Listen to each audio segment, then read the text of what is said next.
UTS PPG Gelombang 1 Universitas Muhammadiyah Malang 2022. Pemahaman peserta didik. Berikut laporan hasil observasi pada teori perkembangan kognitif, emosi, dan sosial peserta didik kelas 1C di SD Muhammadiyah 4 Kota Batu. Saya Monila Ramadanisa, mahasiswa PPG PGSD 4. Latar belakang. Di sekolah merupakan suatu pendidikan formal guna untuk mencetak suatu sumber daya manusia yang berkualitas. Dengan adanya pembentukan karakter pada peserta didik dipengaruhi oleh proses belajarnya, sehingga sebagai seorang guru harus bisa memposisikan diri sebagai fungsi dan perannya dalam proses belajar. Untuk mengetahui kesesuaian perkembangan peserta didik pada jenjang sekolah dasar dapat dilakukan pada kegiatan observasi pada kelas 1A di SD Muhammadiyah 4 Kota Batu. Untuk sasaran observasi kita pada kelas 1 di SD Muhammadiyah 4 Kota Batu. Perkembangan kognitif menurut Piaget adalah kegiatan seorang anak bagaimana ia dapat beradaptasi dan menginterpretasikan suatu objek kejadian-kejadian yang terjadi pada diri dan sekitar. Selanjutnya kita memasuki 4 tahapan perkembangan kognitif. Yang pertama ada sensori motorik, yang kedua ada pra-operasional, yang ketiga ada operasional konkret, dan yang terakhir ada formal operasional.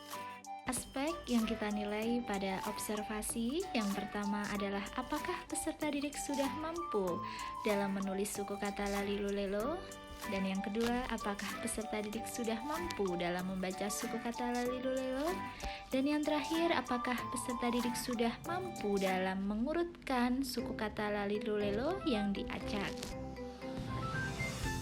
Jawabannya, dari suatu perkembangan kognitif, rata-rata peserta didik sudah bisa menuliskan dari 29 peserta didik di kelas 1C. Namun, hanya saja 2 dari peserta didik yang belum bisa menulis. Dan untuk selanjutnya, keterampilan membaca, juga ada 2 peserta didik yang mengalami kesulitan. Nah, di sini kalau untuk mengurutkan suku kata yang diacak, peserta didik rata-rata sudah bisa untuk berkolaborasi antar kelompok. Selanjutnya kita masuk pada perkembangan emosi.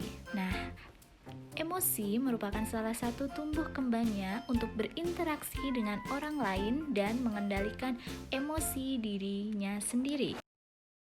Selanjutnya ada 2 aspek observasi yang kita tanyakan. Yang pertama, apakah peserta didik sudah mampu dalam mengendalikan emosi negatifnya?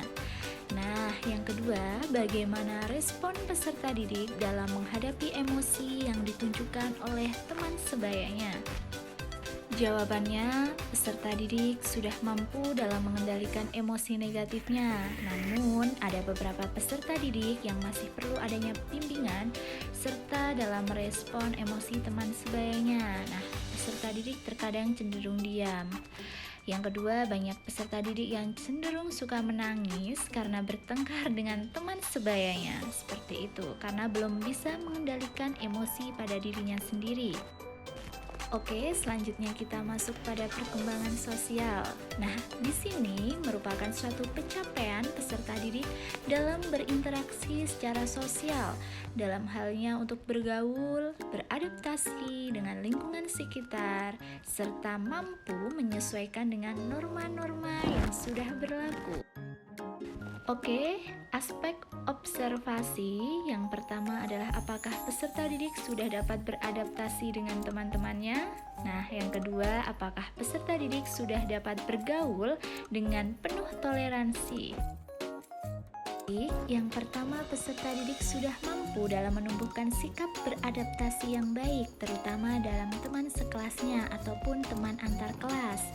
Yang kedua, masing-masing dari peserta didik sudah memiliki rasa toleransi yang tinggi dalam tidak membeda-bedakan antar teman. Contohnya pada acara Rabu Berbagi, peserta didik sudah bisa dalam kerjasama